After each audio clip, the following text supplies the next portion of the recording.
Hello friends, this side सुचिता आप सबका स्वागत करती हूँ अपने चैनल पे जिसका नाम है फंडामेंटल्स ऑफ फार्मेसी। और आज मैं नॉन एक्वस टाइट्रेशन के बारे में आपसे कुछ बात करना चाहूंगी। इसके पहले मैंने 2 videos non aqueous titration introduction और उसका प्रिंसिपल, एक और वीडियो मैंने डाला है नॉन एक्वस टाइट्रेशन में जो सॉल्वेंट्स यूज होते हैं। और आज उसी श्रृंखला में आगे जाते हुए आज आपको बताऊंगी नॉन एक्वस टाइट्रेशन में एसिडिमेट्री जो है वो कैसे कंडक्ट करते हैं हम। और इसके आगे वाले वीडियो में आपको अल्कलीमेट्री के बारे में जानकारी दूंगी। Acidimetry and alkalimetry in non aqueous titration, ये पूरा एक बी फार्मा में पार्ट है as well as D pharma में भी है। ठीक, तो इसको आप लोग बहुत ध्यान से समझिए। कोशिश करती हूँ कि आपको अच्छे से समझ में आए ये content, non aqueous titration, acidimetry and alkalimetry. Alkalimetry मैं सेकेंड पार्ट में बताऊंगी और आज मैं आपको एसिडिमेट्री के बारे में बताऊंगी। आपसे एक जरूरी बात मुझे करनी थी, अगर आपको ये वीडियो अच्छा लगता है तो प्लीज इस पे लाइक बटन दबाइए और मेरे चैनल को सब्सक्राइब जरूर कीजिए जिसका नाम है फंडामेंटल्स ऑफ फार्मेसी। तो आइए स्टार्ट करते हैं हम हमारा ये video. Acidimetry and alkalimetry in non aqueous titration. सबसे पहले बात करेंगे अपन acidimetry in non aqueous titration की।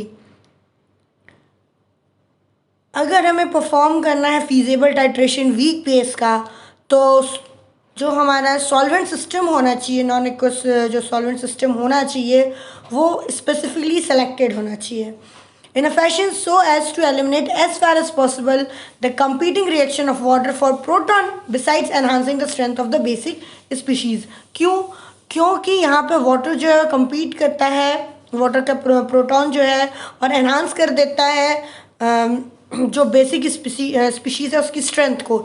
इसलिए हमेशा जो भी हम सॉल्वेंट सिस्टम सेलेक्ट करेंगे उसमें वाटर तो पहली बात होना ही नहीं चाहिए, और दूसरी बात बहुत ज़्यादा सेलेक्टिव सॉल्वेंट सिस्टम हम लेंगे ताकि उसमें कहीं भी वाटर बने ना रिएक्शन के बाद। Titration of weak bases by non aqueous titration, following point should be considered. Titration, titrant used, preparation of 0.1 normal HClO4 and its standardization, solvent used, practical example of weak bases along with indicators। और number 5th point है typical example of assay of weak basis substance, example ephedrine। ये सारी चीज़ें हम आगे धीरे धीरे देखेंगे। सबसे पहले आता है titrant used. Solution of HClO4 is either glacial acetic acid और dioxane solution. HClO4 in either glacial acetic acid में मिलाएंगे या फिर डाइऑक्सिन सॉल्यूशन में मिलाएंगे। ठीक है, किसके टाइट्रेशन के लिए? वीक बेस के टाइट्रेशन के लिए। और जनरली क्या रेंज होती है HClO4 की? 0.1 नॉर्मल टू 0.05 नॉर्मल यूज होता है। प्रिपरेशन कैसे करेंगे उसकी? डिसॉल्व करेंगे 8.5 ml ऑफ 72% HClO4 को in about 900 ml glacial acetic with constant stirring, और उसमें हम डाल देंगे 30 ml एसिटिक एनहाइड्राइड, और इसको अपन रखेंगे 1000 ml के वॉल्यूमेट्रिक फ्लास्क में, ताकि हम क्या कर पाए, जब ये सारा अपन मिला लें 8.5 ml of 72% HClO4, 900 ml glacial acetic acid, साथ में 30 ml एसिटिक एनहाइड्राइड, उसके बाद जो भी वॉल्यूम बचा है 1000 तक का उसको अपन को मेकअप करना है, भरना है किससे? अपने ग्लेशियल एसिटिक एसिड से, और 25 आवर्स के लिए उसको छोड़ देना है या रख देना है। एसिटिक एनहाइड्राइड एब्जॉर्ब कर लेगी सारा वाटर HClO4 से, और ग्लिसरॉल एसिटिक एसिड क्या करेगा? रेंडर करेगा वर्चुअली एनहाइड्रस सॉल्यूशन। ऐसा सॉल्यूशन बनाएगा जो वर्चुअली एनहाइड्रस होगा, जिसमें कोई भी हाइड्रोजन नहीं होगा। And HClO4 must be well diluted with glacial acetic acid, और ग्लेशियल एसिटिक एसिड के साथ सबसे ज़्यादा डाइल्यूट होनी चाहिए। क्योंकि एसिटिक एनहाइड्राइड जो है, जो उसका रिएक्शन होता है HClO4 एसिटिक एनहाइड्राइड का, वो बहुत ज़्यादा एक्सप्लोजिव होता है, फूट जाता है, बम की तरह फूटता है। इसलिए ग्लेशियल एसिटिक एसिड जो है बहुत अच्छी तरीके से यहाँ पर यूज़ होना चाहिए। Standardisation of the above prepare, ये तो अपन ने बना ली थी 0.1 नॉर्मल HCl। अब इसका स्टैंडर्डाइजेशन करते हैं पोटेशियम एसिड थायलेट के साथ। दिख रहा है आपको? पोटेशियम एसिड थायलेट, ये आपको दिख रहा है, ये रिएक्शन हो रहा है। एंड 1 ml कितना जो इसका इक्विवेलेंट फैक्टर है वो है 0.02014 ग्राम्स ऑफ पोटेशियम एसिड थायलेट। ठीक, तो 500 mg हमको पोटेशियम एसिड थायलेट लेना है, उसमें 25 ml ग्लेशियल एसिटिक एसिड डालना है, few drops 5% weight by volume, हमें हमारा इंडिकेटर क्रिस्टल वॉलेट डालना है ग्लेशियल एसिटिक एसिड में as an indicator. And this solution is titrated with 0.1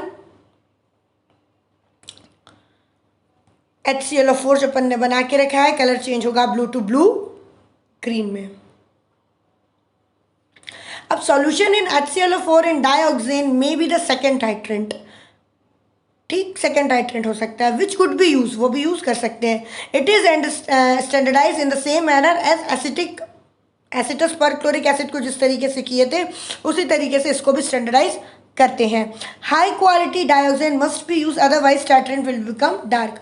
और हमें हाई क्वालिटी डाइऑक्सिन यूज करनी पड़ेगी, अदरवाइज टाइट्रेंट जो है वो कैसा हो जाएगा, वो डार्क हो जाएगा। And dioxin can be purified by passing resin. ठीक है, या तो रेजिन से पास करो या फिर एस्बेस्टस के साथ उसको शेक करो तो वो जो है प्योरीफाई हो जाती है, और ये उसका रिएक्शन है। क्या क्या सॉल्वेंट यूज करते हैं अपन? Glacier acetic acid in the combination of some aprotic solvent is often used. Aprotic solvent use करते हैं, ठीक है, CHCl3 बेंजीन। एप्रोटिक सॉल्वेंट्स के बारे सॉल्वेंट्स नॉन एक्वस जो सॉल्वेंट्स हैं उसके बारे में अलग से वीडियो में बना चुकी हूँ, तो आप जाके उस पर भी जो है वो उसको समझ सकते हैं कि एप्रोटिक सॉल्वेंट्स क्या होते हैं। जो वेरियस कॉम्बिनेशन में सम टाइम हम जो है इसके साथ साथ ग्लाइको हाइड्रोजन कार्बन के मिक्सचर भी यूज़ कर सकते हैं।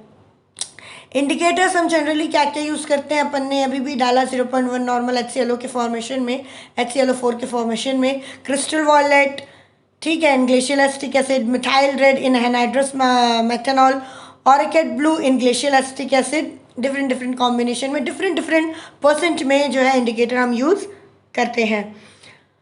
It includes practical examples of weak bases. It includes adrenaline, acid tartrate, erythromycin stearate, metronidazole tartrate, methyl dopa, non-adrenaline, orphanadrin citrate, prochlorperazine maleate। ये सब जो है हम weak bases की एग्जाम्पल हैं और इसके थ्रू हम क्या कर सकते हैं, अपन टाइट्रेशन कर सकते हैं। अब आपको एग्जांपल देती हूँ मैं एसे ऑफ एड्रेनालिन का। In general the reaction taking place between a primary amine and a chloric acid may be expressed as follows. कैसे एक्सप्रेस कर रहे हैं? RNH2 plus HClO4 give RNH3 plus ClO4। ये रिएक्शन हो रहा है प्राइमरी अमीन का HClO4 के साथ, और इसका आप इक्विवेलेंट फैक्टर भी देखते हैं। 183.2 gram of C9H13NO3 is equivalent to 1000 ml normality of 0.01832 grams of C9H13NO3। ठीक, किसके बराबर होता है? इक्विवेलेंट होता है 1 ml ऑफ 0.1 नॉर्मल HClO4 के बराबर होता है, ये इक्विवेलेंट फैक्टर है। अब प्रोसीजर क्या है?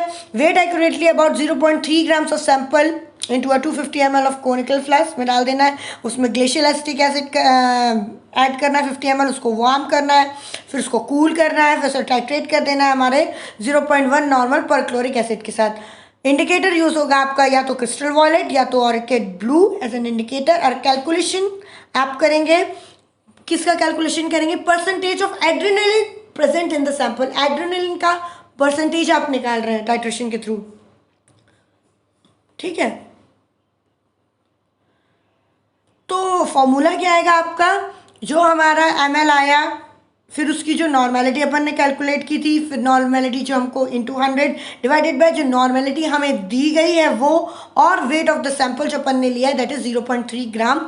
इसको ऐसे कैसे इस इक्वेशन में जो फॉर्मूला मैंने यहाँ लिखा है इस पर पुट ऑन करेंगे और आंसर निकाल लेंगे। अब है नेक्स्ट, अभी अपन ने पढ़ा था एसे ऑफ एड्रेनालिन, अब अपन करेंगे assay of methyl dopa. Methyl dopa और परक्लोरिक एसिड के बीच में जो है वो रिएक्शन होता है। रिएक्शन आपके स्क्रीन पर आपको दिख रहा है, ठीक है। HClO4 के साथ फिर से रिएक्शन हो रहा है, मतलब HClO4 ही हम लोग एज एन टाइट्रेंट यूज करेंगे, ठीक है। इसका इक्विवेलेंट फैक्टर आपको दिख रहा है on the screen 0.02112 grams of C10H13NO4 किसके बराबर है? 1 ml ऑफ 0.1 नॉर्मल HClO4 के बराबर है। मटेरियल क्या क्या रिक्वायर्ड है अपन को? Methyl dopa 0.2 gram, anhydrous formic acid 15 ml, glacial acetic acid चाहिए हमें 30 ml, dioxane 30 ml, 0.1 normal perchloric acid और crystal violet solution as an indicator अपन यूज करेंगे। प्रोसीजर क्या है? वेट करना है हमें accurately about 0.2 gram of sample, जो भी हम सैंपल ले रहे हैं उसको 0.2 ग्राम वेट करेंगे, डिसॉल्व करेंगे 15 ml of glacial acetic acid में या anhydrous formic acid, 30 ml of glacial acetic acid डालेंगे, 30 ml ऑफ डायोक्सेन डालेंगे, फिर ऐड करेंगे 0.1 ml हम क्रिस्टल वायलेट सॉल्यूशन और उसको टाइट्रेट कर देंगे 0.1 नॉर्मल परक्लोरिक एसिड के साथ। और हम इसमें क्या करेंगे, एक और चीज़ ऐसे ऑफ मेथाइल डोपा में हम ब्लैंक डिटर्मिनेशन भी लेंगे, हम ब्लैंक भी करेंगे, विदाउट सैंपल भी हम टाइट्रेशन करेंगे और विद सैंपल भी हम बाद में टाइट्रेशन करेंगे और उसके हिसाब से अपन नेसेसरी करेक्शन कर लेंगे। फिर से इक्विवेलेंट दिया हुआ है यहाँ पे 0.02112 ग्राम ऑफ C10H13NO4 इक्विवेलेंट से अपन को कैलकुलेशन करना है और कैलकुलेशन फिर से वही सेम हमारा फॉर्मूला लगेगा XML into normality calculated into 0.02112 into 100, जो भी अपन इक्विवेलेंट फैक्टर है वो लिखेंगे, लिखा ही हुआ है। नॉर्मेलिटी जो अपन कैलकुलेट कर रहे हैं, जो अपन ने इसमें टाइट्रेशन की जो वॉल्यूम आई है वो XML है, नॉर्मेलिटी जो गिवन है हमारी वो लिखेंगे और वेट ऑफ द सैंपल जो अपन ने यूज़ किया है, ये सारी वैल्यूज़ यहाँ पुट करेंगे और हमको आंसर मिल जाएगा। होप आपको एसिड्रोमेट्री इन नॉन एक्वस टाइट्रेशन अच्छे से समझ में आ गया होगा और अगर अच्छा लगा है तो प्लीज लाइक कीजिए, शेयर कीजिए, सब्सक्राइब कीजिए। एक और बार फिर से मैं आपको अपने चैनल का नाम बता देती हूँ जिसका नाम है fundamentals of pharmacy. So please like कीजिए और अगर आपकी कोई क्वेरीज हैं, आपको कोई बात नहीं समझ में आई है तो please do comment in my comment section. बाकी सारे वीडियोस की लिस्ट जो मैंने आपको स्टार्टिंग में बताए हैं मेरे डिस्क्रिप्शन बॉक्स में बी फार्म और डी फार्म अलग अलग प्लेलिस्ट बनी हुई है, आप वहां से जाके वो प्लेलिस्ट को चेक कर सकते हैं और बाकी सारे वीडियोस भी देख सकते हैं। Thank you for watching.